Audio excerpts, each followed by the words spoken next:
Pemirsa, di tengah tatanan ekonomi global yang berada dalam fase transisi menuju tatanan ekonomi dunia baru atau New Economic Order, Indonesia dapat menjadi pemain penting dengan menerapkan strategi yang berfokus kepada kemandirian kekuatan ekonomi. Periode kedua Presiden Trump atau yang dikenal dengan Trump 2.0 memberikan perubahan yang sangat signifikan. Bahkan bisa disebut the New Economic Order, yaitu sebuah order ekonomi global yang tidak lagi mengikuti pakem selama hampir 50 tahun ke belakang. Unilateralisme atau aksi sepihak yang saat ini dilakukan oleh Amerika Serikat sebagai negara adidaya menjadi dominan karena bisa mengatur sesuai dengan kehendak dan kepentingan dari negara tersebut. Perubahan kebijakan Amerika ini sangat mempengaruhi sistem perdagangan global, di mana sebelumnya negara-negara yang berkolaborasi dalam kerangka perjanjian perdagangan internasional, namun kini harus menghadapi kebijakan proteksionisme yang lebih mengutamakan kepentingan domestik, tak terkecuali Indonesia.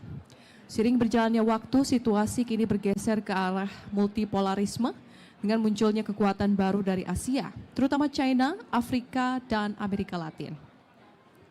Kalangan ekonom berpendapat untuk menjadi kekuatan ekonomi utama, terutama di Asia.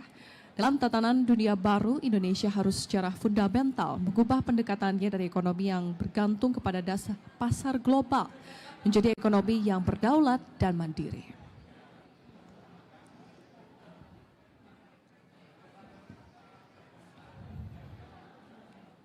Ya, pemirsa, lantas seberapa siap Indonesia menghadapi perubahan tatanan ekonomi baru? Dan untuk membahasnya sudah hadir di studio Berita 1 JICC Senayan Associate Professor of International Economics dan Wakil Dekan FEB UI, Bapak Kiki Feriko. Selamat siang, Pak Kiki. Selamat siang, Mbak Vini. Selamat siang. Terima Bagaimana kasih. kabarnya siang ini? Baik, sehat, alhamdulillah. Alhamdulillah. Ya. Pak Kiki, Ya. dunia saat ini tengah menghadapi New Economic Order atau tatanan ekonomi baru dipicu kepemimpinan Trump 2.0. Bagaimana Bapak melihat fenomena New Economic ini, Pak Kiki? Kalau saya melihat kebijakan pemerintah, termasuk pemerintah Amerika Serikat itu sebetulnya bukan sebabnya, itu dampak. Dia juga terdampak. Sebabnya itu adalah kalau kita lihat tren, saya punya data 150 tahun terakhir dari tahun 1870 sampai 2019. Itu globalisasi ekonomi itu memang mulai menurun dari tahun sejak 1945, kemudian Bretton Woods Agreement, lalu kemudian muncul fenomena ekonomi Jepang yang bisa mengalahkan industri Amerika, atau kita mengenal istilah deindustrialization dan seterusnya, Ya. Korea gitu ya. Lalu kemudian China tahun 2000. Nah, 2008 itu adalah tahun pertama dia turun. Fenomena yang sama juga bisa dilihat dari mapping data yang dimiliki oleh Thomas Piketty dalam bukunya Capital in 21st Century. Itu ditunjukkan memang 2010 itu ekonomi dunia menurun. Ya. Nah, responsnya ketika ekonomi menurun itu adalah negara-negara itu di dunia production process dan production pattern-nya itu mulai bisa dilakukan sendiri dengan bantuan mesin atau AI, digital printing. Nah, itu yang mendisrupsi sehingga membuat negara-negara maju itu bisa bikin sendiri apa yang tadinya di offshore ke negara lain. Nah, ini yang membuat tekanan global itu menjadi, atau kerjasama global itu menjadi semakin individualis country. Jadi bukan Amerika Serikat yang membuat New Economic Order, tapi memang globalisasi itu turun, lalu kemudian responnya, misalnya Amerika Serikat melakukan barriers untuk perdagangan tekstil dan produk tekstil dari China gitu ya. Nah, lalu kemudian kita kenal sebagai trade war 1. Karena production function dan metode produksi itu memang sudah semakin berubah dari globalisasi menuju bisa dilakukan oleh mesin. Berarti sudah dari tahun 2010 ya, Pak Iya, Kiki? betul sekali. Sudah tahun 2010. Jadi makan waktu sampai kemudian menjadi trade war. Lalu kemudian sebetulnya ada FDI war tahun 2022. Waktu itu presidennya masih Biden ya, Presiden Biden. Iya. Itu keluar namanya Semiconductor Act dan Inflation Reduction Act yang dilakukan di Amerika Serikat. Itu responnya juga respon investasi itu. Iya. Jadi trade kemudian investasi. Nah, ini yang mesti diwaspadai karena sumber pertumbuhan ekonomi itu adalah perdagangan atau current account, ekonomi menyebutnya, dan kemudian investasi. Dua itu yang sekarang sedang turun. Makanya penurunan pola produksi, basis produksi itu terjadi di mana-mana. Dan kemudian ya kita bisa melihatlah unemployment terjadi di mana-mana. Yeah. Dan tekanan-tekanan itu terasa di berbagai negara ya, termasuk Indonesia. Oke, tapi dengan terpilihnya Presiden Amerika Serikat Donald Trump ini juga tentunya menambah bagaimana tatanan ekonomi dunia baru ini juga terpengaruh ya. Tapi menurut pandangan Anda sendiri Pak, seberapa jauh kebijakan Trump ini mengubah tatanan ekonomi lagi ke depannya? Ya, jadi gini, kalau kemarin yang menang misalnya apa namanya Demokrat ya, Iya. Demokrat Amerika, polanya yang sering orang sebut itu adalah reshoring dan friendshoring. Jadi investasi itu akan geser, misalnya investasi Amerika dari China geser ke Southeast Asia, lalu Southeast Asia akan menjadi new generator economic growth, gitu ya. Nah, tapi karena yang menang Republican, Trump itu gayanya dia reform, jadi individual based country. Iya. Jadi bukan production network bergeser, gitu. Jadi lebih bagaimana apa namanya tiap negara harus mereform dirinya, lebih pada mereform dirinya. Itu yang disebut new era itu, menurut saya new order itu dari era yang baru ini adalah setiap negara itu bagaimana harus bisa membuat aturan, regulasi, misalnya menggunakan regulatory impact assessment supaya adjust reformnya itu dengan standar global. Karena sekarang rebutan FDI atau foreign direct investment dari berbagai negara itu yang tidak mudah sekarang. Karena berubah polanya. Ya. Berarti balik lagi ini berkaitan erat juga ya dengan birokrasi atau masalah regulasi, Pasti. Pak Kiki. Pasti. Dan juga di tengah tentunya babak baru ketidakpastian ekonomi ini tentu saja akan berdampak bagi seluruh dunia ya, termasuk negara berkembang dan juga Indonesia. Ya. Bisa dielaborasi Pak Kiki untuk negara berkembang dulu nih, akan seperti apa dampaknya? Apakah sudah terasa ya, Pak Kiki? Jadi gini, setelah dua perang dunia, dunia itu kemudian masuk ke dalam era damai ya, kemudian baby boomers, kemudian acceleration of economic growth. Cirinya adalah berdirinya lembaga-lembaga internasional. Jadi mulai dari United Nations, kemudian GATT, kemudian jadi WTO ya, kemudian World Bank, IBRD ya, kemudian IMF. Nah itu kan semua berdiri. Jadi dunia itu berubah dari production yang tertutup kemudian menjadi terbuka. Ya, itu yang disebut dengan globalisasi. Sebenarnya sudah dimulai ya, tentu sudah di tahun 1945. Ada agreement namanya Bretton Woods Agreement, termasuk penggunaan US dollar sebagai mata uang tunggal. Nah, itu ekonomi globalisasi terus ya sampai tahun 70-an ada goncangan sedikit karena mata uang Amerika Serikat sebagai vehicle currency itu goyang, lalu kemudian mata uang Amerika Serikat itu dilepas. Ya kan? Itu globalisasi naik terus kemudian China segala macam. Nah, dalam konteks ini ternyata dia tidak bisa berlangsung lama globalisasi ini. Sampai satu titik dia menurun, tapi menurunnya itu bukan karena tidak butuh globalisasi. Nah, kalau dibagi negara-negara, semua negara ini terlibat kan, mulai dari negara developing country yang low income, lower middle, upper middle, developing disebutnya, yang berbasis produksi manufaktur, lalu kemudian high income yang develop gitu ya. Itu semua saling membutuhkan, kayak kita setiap produk pasti akan melibatkan low income country, lower middle, upper middle, dan high income country, baik kategori developing maupun develop. Artinya kalau ada satu goncangan, itu yang terkena basis produksi, itu satu layer kena, yang lain juga akan kena. Karena memproduksi barang itu tidak mungkin hanya negara maju aja. Nah, dia mungkin bisa untuk bagian IC atau semiconductor yang high tech, yang cutting edge, tapi yang bawah-bawahnya sampai yang spare part segala macam yang kecil-kecil itu kan dibuat oleh negara berkembang.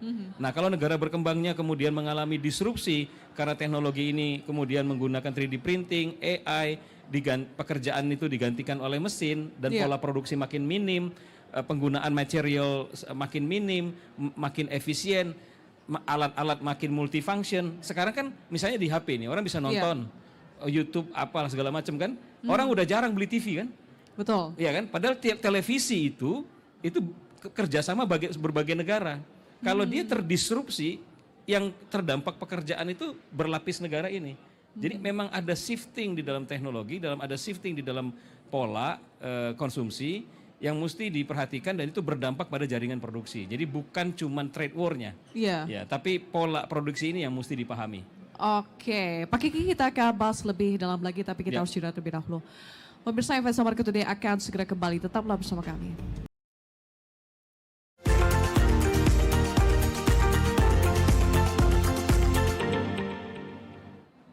Anda kembali menyaksikan Investor Market Today bersama saya Fenilia Huanggrio dan masih bersama dengan Associate Professor of International Economics dan Wakil Dekan FEB UI, Bapak Kiki Feriko. Iya, Pak Kiki, di tengah multipolarisme ini, di mana posisi Indonesia saat ini, Pak Kiki? Baik, Indonesia kan bersama BRICS ya. Tapi kalau saya lihat BRICS itu Brazil, Rusia, India, China, South Africa, itu hanya dengan India, Indonesia itu perdagangannya surplus. Iya. Ya, selebihnya tuh defisit.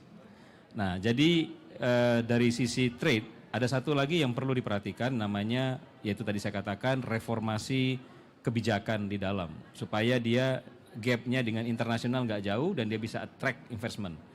Berarti harus ada reform. Ya. Nah, domestic reform itu saya melihatnya bukan dari BRICS ya. Saya melihatnya domestic reform itu misalnya dari OECD. Jadi kalau kemudian kita masuk ke dalam OECD, itu ada kriteria klausul tertentu yang harus dipenuhi oleh kita sebagai negara anggota. Ya. Nah itu reform.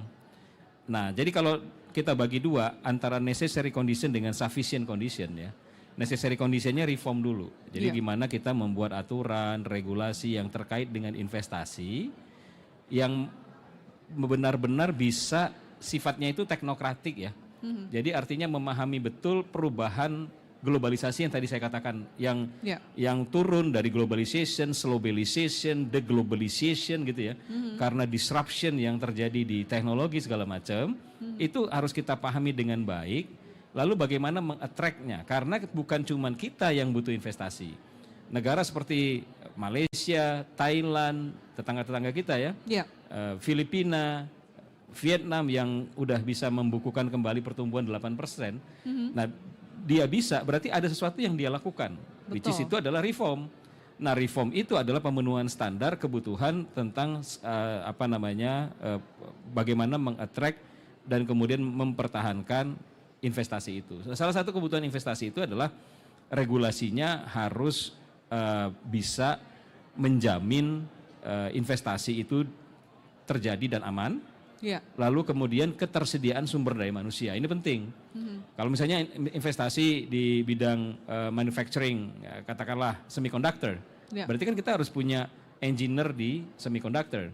Kalau kemudian dia menggunakan AI, berarti kita juga harus paham kan AI. Nah, kita berpikirnya dari, kalau ekonom menyebutnya aggregate supply ya, dari sisi supply side, itu kita harus melihatnya dari produktivitas. Dan produktivitas ini tergantung dari labornya. Dan labor ini tergantung dari teknologinya. Ya kita harus paham dulu ini. Baru kemudian kita bisa merancang regulasi yang cocok atau agile dengan kondisi seperti ini. Dan ini harus cepat ya. Karena sudah sering saya katakan disruption itu sudah terjadi sejak tahun 2008. Thomas Piketty di bukunya Capital in 21st Century juga sudah menunjukkan itu dari 2010. Jadi ini udah berlangsung kurang lebih 15 tahun. Ya kita harus melakukan sesuatu. Kalau enggak seperti yang dialami sekarang ini, growth-nya stuck, ya penciptaan labor absorption-nya juga tidak meningkat banyak. Apakah bisa dikatakan Indonesia ini cukup tertinggal, Pak, terkait dengan reformasi regulasi ini? Iya, saya bisa katakan bahwa kita dalam tekanan yang lebih dibandingkan mungkin dengan negara yang lain di Asia Tenggara ya. Iya. Berarti ada gap yang terjadi sebetulnya. Nah, untuk gap supaya kita bisa menutup gap ini, maka reform itu harus bersifat teknokratis. Harus dipahami situasi global ini seperti apa. Harus bisa dibaca seperti apa, arahnya kemana. Nah, baru kemudian kita mendefine apa yang kurang dan menutupi dari gap tersebut. Ya misalnya kita ambil contoh lah, labor absorption di Indonesia ini kan labor participation itu kan paling banyak di tingkat pendidikan yang menengah bawah ya, terutama yang tidak sekolah. Padahal dunia ini berkembang teknologinya, kalau ekonom menyebutnya increasing return to scale. Jadi kapital itu lebih berperan ya. Sekali lagi saya katakan di bukunya Thomas Piketty itu ya disebutkan bahwa return on capital lebih tinggi daripada return on income. Artinya yang punya kapital digital, teknologi, AI, machine learning, artificial intelligence itu yang berkembang saat ini. Even di Amerika Serikat juga kan kalau orang nggak follow AI, nggak follow ini juga dia tertinggal. Gitu. Apalagi kita di negara berkembang. Dan sekarang udah menuju mungkin one person, one firm. Jadi sudah tidak terlalu banyak menyerap pekerja. Ini yang harus hati-hati karena Indonesia ini labor intensif. Ya, mengandalkan labor jumlahnya banyak dan banyak angkatan kerja muda, banyak Gen Z-nya. Nah, sementara pekerjaan atau tipe pekerjaan sudah berubah. Iya. Nah, ini yang regulasi harus mengikuti pergerakan dari alam ini. Pergerakan alam ini yang disebut dengan market mechanism. Gitu ya. Jadi Oke. regulasinya harus follow suit gitu. Oke, tapi apakah ini juga masih berkaitan dengan masalah yang cukup struktural, Pak? Berkaitan dengan labor kita, tenaga kerja Iya, kita. pasti. Jadi labor kita itu kan 60% itu ke bawah, pendidikannya SMP ke bawah ya. Iya. Nah, berarti memang harus ada di situ transformasi ya untuk mencukupkan tingkat pendidikan. Itu satu necessary. Lalu kemudian mencukupkan skillnya. Iya. Yang ketiga harus agile. Ya, agile itu artinya ya kalau misalnya dunia ini mengarah ke artificial intelligence, ya ke adaptive AI, ya berarti kita harus mengikuti itu karena pola produksinya juga berubah. Iya. Makanya sekarang production network itu bukan lagi seperti kata Keynes ya pabrik besar bikin spare part di beberapa negara jadi satu. Sekarang udah berubah. Sekarang negara-negara maju bisa membuat yang tadinya dia offshore-kan ke labor intensif di negara berkembang. Itulah sebabnya ini menjelaskan kenapa unemployment across countries di seluruh dunia itu menurun ya, dan kita lihat tekanannya bisa sampai ke politik ya, mulai dari Sri Lanka, Bangladesh, Nepal, kemarin kita juga ada pressure, Filipina, di Malaysia juga ada demo besar, di Thailand ya, across country around the world. Jadi ini mesti dipikirkan dan mesti menggunakan pendekatan teknokratik ya untuk memahami persoalannya dan bisa memformulasikan bagaimana solusinya. Oke, lantas bagi Indonesia sendiri tatanan ekonomi baru ini akan menjadi ancaman atau sekaligus menjadi peluang, Pak Kiki? Kita nggak punya privilege untuk tidak mengejas diri, jadi kita harus bisa mengejas diri. Tadi saya katakan untuk mengejas diri kita harus paham. Jadi kita harus paham kondisi dunia ini seperti apa, multipolar itu seperti apa, geopolitiknya bagaimana, geoekonominya seperti apa, lalu pada country level Indonesia itu reform yang harus dilakukan, agility-nya seperti apa, mengikuti perkembangan teknologi ICT-nya seperti apa, AI-nya seperti apa, lalu kemudian bagaimana Indonesia itu bisa menciptakan regulasi yang mendorong itu. Karena at the end of the day, walaupun pertumbuhan ekonomi itu atau kemampuan agility ekonomi itu dilakukan oleh pelaku pasar, oleh market, oleh investor, oleh investment, oleh pelaku usaha, tapi regulasi ini menjadi tiangnya ya, yang membuat apakah negara itu nanti bisa agile atau tidak. Nah, kalau saya ambil contoh ya, tetangga kita Vietnam bisa tumbuh 8%, dia bisa bikin produksi mobil listrik, ya toh dia bisa ekspor, dia bahkan bisa bikin jasa servis electric vehicle di luar negeri. Ya, apa yang dia lakukan? Nah, itu kita mesti pelajari kan. Kalau dia bisa, kenapa kita enggak ya? Gitu ya. Jadi poinnya adalah bagaimana menciptakan policy yang punya agility atau punya kemampuan yang dekat dan bisa mengikuti pola perubahan market ini atau pola perubahan investasi atau pola perubahan globalisasi. Itu kan market ya, nature. Iya. Nah, itu yang mesti dipahami, lalu polisinya bisa mengarah ke situ. Itu yang paling penting sebetulnya.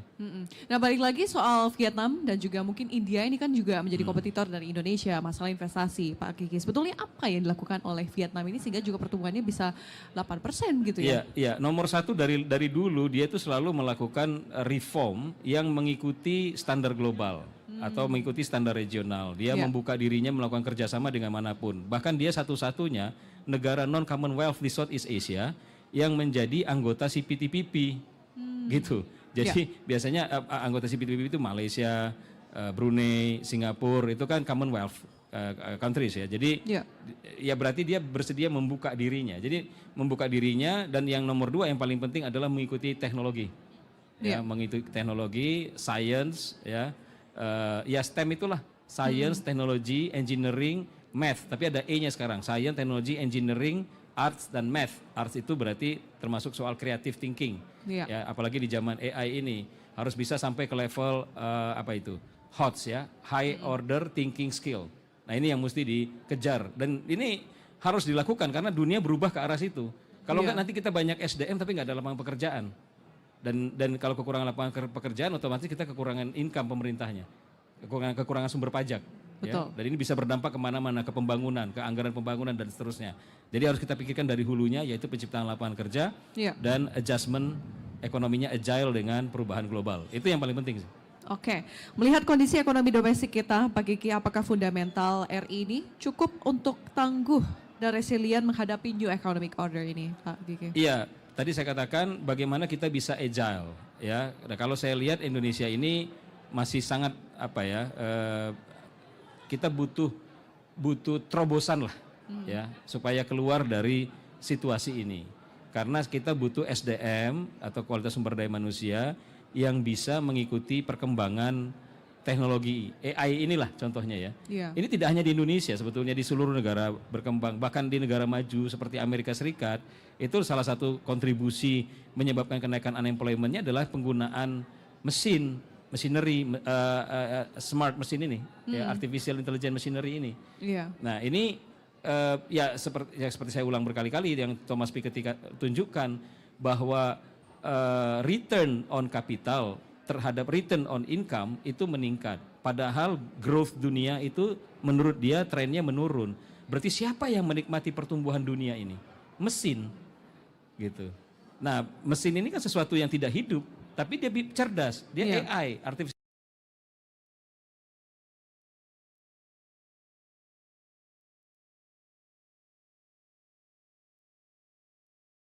Tapi lebih banyak sebagai konsumen. Sekarang kita balik, kita jadi produsen gimana caranya? Iya. Nah, bisa jadi produsen AI, bisa memproduksi, membuat aplikasi dan seterusnya, ya, bermain di dalam dunia digital ini. Ini menurut saya challenge, ya. Pola produksi dunia juga akan lebih banyak ke sana arahnya, dan kita harus siap untuk itu. Dan regulasinya harus mendukung itu. Tapi Indonesia kayaknya belum sampai situ ya, Pak Kiki? Kita harus dorong terus supaya berpikir ke arah sana. Oke, baik. Pak Kiki, kita akan lanjutkan dialog lagi tapi usai jeda yang satu ini. Oke. Pemirsa Investor Market Today akan segera kembali usai jeda yang satu ini, tetaplah bersama kami.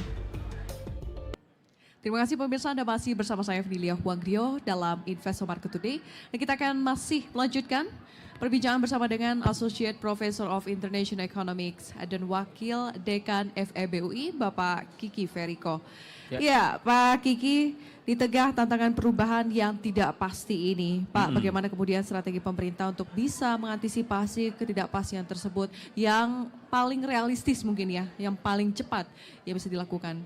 Ya, Indonesia itu negara disebutnya negara manufaktur ya, developing.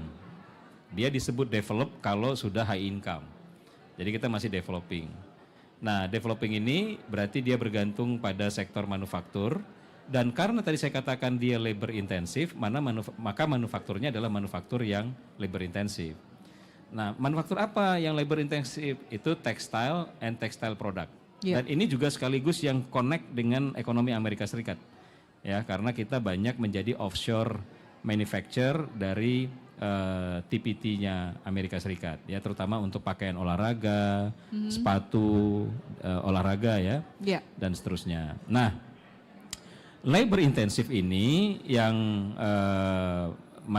TPT ini yang kemarin itu tertekan cukup besar karena Trade War 1 2017 itu yang terjadinya antara Amerika Serikat dengan China itu kan itu kan TPT ya, tekstil. Iya. Jadi China nggak bisa ekspor nih, kemudian dia melakukan reekspor, ya. Nah, reekspor kemana? Ya negara-negara lain yang mampu menyerap. Salah satunya adalah Southeast Asia. Jadi flooding lah produknya. Dan kita nggak bisa bersaing. Kenapa? Karena tekstil dan produk tekstil kita itu lebih banyak sifatnya domestik. Domestik itu artinya importnya dari luar, tapi penjualannya di pasar di dalam negeri. Nah, kalau ditanya apa yang mesti dilakukan, ya bagaimana kita merevitalisasi sektor yang labor intensif seperti TPT atau food and beverage, gitu ya. Tapi tetap bisa menyerap lapangan kerja. Jadi agile dengan teknologi, perkembangan teknologi, ICT, Industrial Revolution 4.0, tapi bagaimana tetap tidak menghilangkan labor intensifnya. Berarti apa yang dilakukan? Labor intensifnya harus ditingkatkan kualitasnya. Jadi terjadi istilahnya dalam ekonomi labor saving technological progress, tapi labornya mengikuti technological progress, jadi bisa adjust. Tetap growth yang bisa dicapai, tapi dengan kondisi saat ini seperti ini gitu. Oke, yang menjadi catatan Pak Kiki mungkin untuk bisa Ya, meningkatkan nomor 2 hal ya, tersebut. nomor 2 yang produk dan food and beverage. Bagaimana kita mempertahankan daya saing food and beverage di tengah perkembangan teknologi ICT seperti ini, AI seperti ini gitu ya. 2 sektor itu, lalu kemudian kita agile dengan yang lain dan membuat regulasi-regulasi yang yang tidak kontraproduktif ya, Iya, ya. yang pro growth dan pro changing dari pattern dari globalisasi ini. Ya intinya kita harus mappingkan dulu secara detail bagaimana ekonomi dunia ini bergerak. Lalu kita mesti adjust ke arah sana. Tapi yang paling sederhana adalah harus meningkatkan kualitas teknologi dari sisi ACT, AI ya, dan seterusnya. Nah itu kemudian meningkatkan skill labor juga terkait soal itu. Dan 2 sektor tadi yang bisa diprioritaskan terlebih dahulu Pak Dalam Kiki. jangka pendek ya? Iya, dalam Ya. jangka pendek, Ya, tekstil dan ya. produk tekstil, Dan serta food and beverage, makanan dan minuman, ya. Oke, dan juga guna menghadapi tantangan ekonomi baru ini dan bisa menjadikannya sebagai peluang baru. Pak Kiki, sektor mana lagi yang mungkin harus diperkuat untuk jangka panjangnya begitu, Pak Kiki? Yang jelas kalau sekarang ini semua ke arah elektrik ya, electric vehicle, kemudian mungkin kalau metalurgik itu pyrometalurgik, hydrometalurgik lebih ke arah yang juga pro green ya. Jadi bukan hanya pro growth tapi pro green economy. Jadi yang sifatnya emisinya rendah. Nah 2 itu ya berarti teknologinya kan adjust ke arah kedua itu. Nah gimana caranya Indonesia bisa memahami itu lah. Saya ambil contoh berkali-kali seperti Vietnam itu. Dia bisa bikin mobil, tapi mobil listrik yang green. Jadi arahnya ke arah sana. Ya teknologi itu kan teknologi otomotif, ya kemudian mesin, ya kemudian teknologi yang terkait dengan information communication. Iya. Yang tadi saya katakan AI, adaptive AI dan seterusnya itu. Jadi ya database teknologi yang kemudian harus diperhatikan juga. Oke, karena kalau kita berbicara soal New Economic Order ini juga erat kaitannya dengan sustainability, keberlanjutan begitu ya, ya, Pak Kiki. Yang mana ini juga sudah menjadi tren nampaknya ya di seluruh dunia ya, Pak Kiki. Iya. Memang ke arah dunia itu adalah environment friendly. Iya. Dan semua arah dunia ini kalau kita bicara misalnya perkembangan teknologi, dia lebih market force. Jadi memang perubahan secara market itu makin efisien pola produksi, makin efisien alat-alatnya, makin multifunction dan seterusnya. Tapi kalau yang lingkungan itu memang government led. Jadi pemerintah di dunia ini kemudian memahami bahwa global warming gitu ya. Lalu kemudian bagaimana mengatasinya, lalu kemudian diturunkanlah termasuk soal ESG ya, environment, social governance gitu. Lalu gimana caranya dunia bisa adjust dengan menurunnya cadangan mineral gitu ya, dan kemudian mengarah ke rare earth gitu ya, material-material yang mungkin lebih tipis, lebih kuat daripada baja. Jadi banyak sekali yang berubah ya, material science berubah, teknologi berubah, pola produksi berubah, peran machinery-nya semakin cerdas, ya, machine learning, artificial intelligence. Jadi semua ini secara simultan terjadi. Nah, negara seperti Indonesia, negara berkembang yang kemudian labor intensif, yang masih banyak unskilled labornya, bagaimana dia bisa adjust kalau pola produksi dunia saja berubah? Betul. Ya, berarti ini harus dipetakan secara hati-hati, secara detail. Perlu pendekatan teknokratis supaya kita bisa bikin policy yang fit, yang suit, yang cocok, yang masuk, yang agile dengan perkembangan teknologi ini. Baik. Global ini. Terakhir Pak Kiki, closing statement, mungkin advice atau harapan bagi pemerintah dan stakeholder dalam negeri dalam mengantisipasi the new economic order ke depan, Pak. Singkat saja. Sederhana, harus riding the wave. Wave-nya berubah, kita harus riding the wave, bikin policy yang adjust dengan itu. Nomor 2, jangan bikin blunder. Jangan bikin blunder policy yang counterproductive. Apa aja itu? Ya nanti dibahas detail aja di dalam sesi-sesi yang lain ya. Oke, baik. Terima kasih banyak atas waktu dan juga makasih. insight-nya Pak Kiki Ferryko di Investor Market Today hari ini. Sehat dan sukses selalu Pak Kiki. Terima kasih. Ya, pemirsa Investor Market Today akan segera kembali usai jeda dengan informasi lainnya yang juga jangan sampai dilewatkan. Tetaplah bersama kami.